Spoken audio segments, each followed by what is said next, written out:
Pörkkiiks tää? Mä en todellakaan tiedä. Onks mun fleda edes kuosissa? Woohoo! Hei!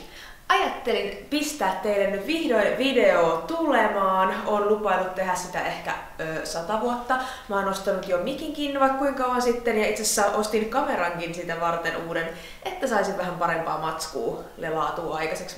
Mutta faktoja musta. Ihan ensimmäisenä mä rakastan tehdä listoja. Mä teen listoja ihan mistä vaan. Mä listaan sitä, mitä pitää pakata. Mä listaan postausideoita, to-do-listit ihan niin kuin joka päivä. Mä listaan myös kaikkia kivoja asioita, mitä pitäisi tehdä tai mitä sais tehdä, koska muuten ne unohtuu, jos ei niitä listaa mihinkään. Ja varo vaan, mä listaan kohta sutkin.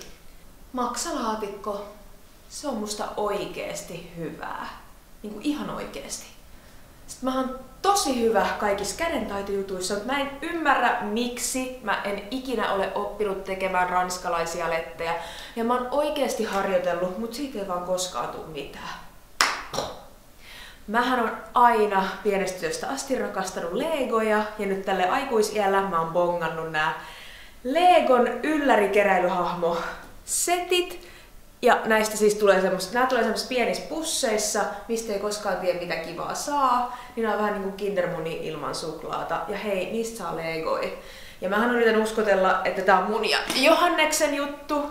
Mutta musta vähän tuntuu siltä, että mä oon ehkä vähän enemmän innoissaan näistä kuin Johannes. Mähän on oikeesti aika pesusieni. Mä juon oikeesti aivan kaiken, mitä mulle eteen pistetään. Ja jos siihen laittaa litran lasin vettä, niin se on juotu sekunnissa.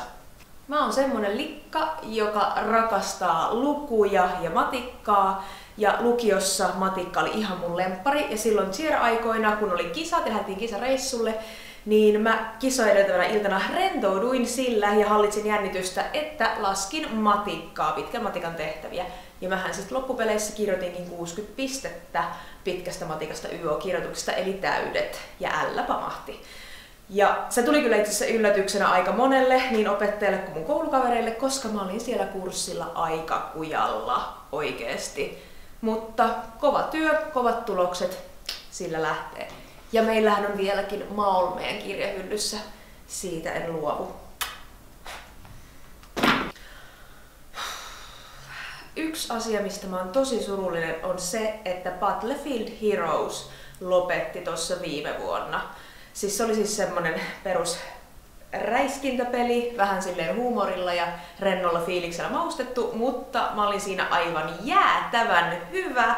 Mä pelasin sitä aina ja mä olin aina siellä kärjessä ja aika nopeasti mä saavutin siinäkin maksimilevelit ja pistin sieltä pikkujonneja sniperilla kumoon. Se oli niin helmeä.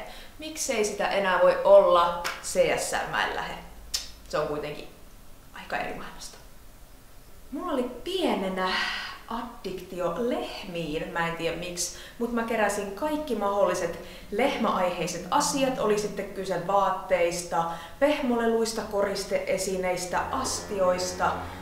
Ja nyt mä menen porukoilla siellä ullakolla ja äiti kysyi, mitä näille voi tehdä, saaks nää heittää meneen.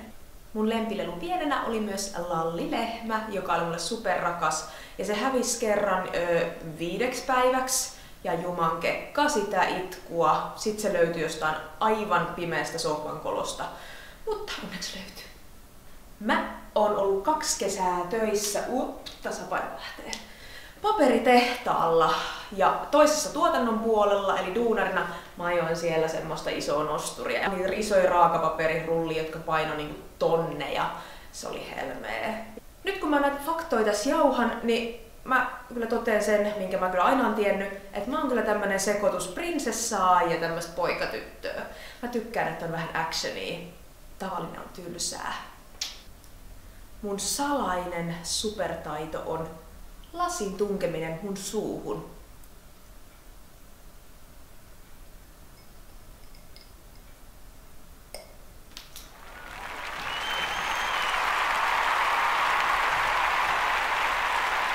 Ja viimeisenä faktana, mähän on aina kotona ilman housui. Ja tälläkään hetkellä mulla ei ole pitkiä housuja jalassa, vaan pelkät alkkarit. Ups. Kiitos sulle, että jaksoit katsoa, jos jaksoit. Mutta jos sä kuulet tän, niin sä oot jaksanut. Ja hei, pistä tää kanava seurantaan. Voi olla, että niitä videoita voisi tulla jatkossa ehkä lisääkin. Hei!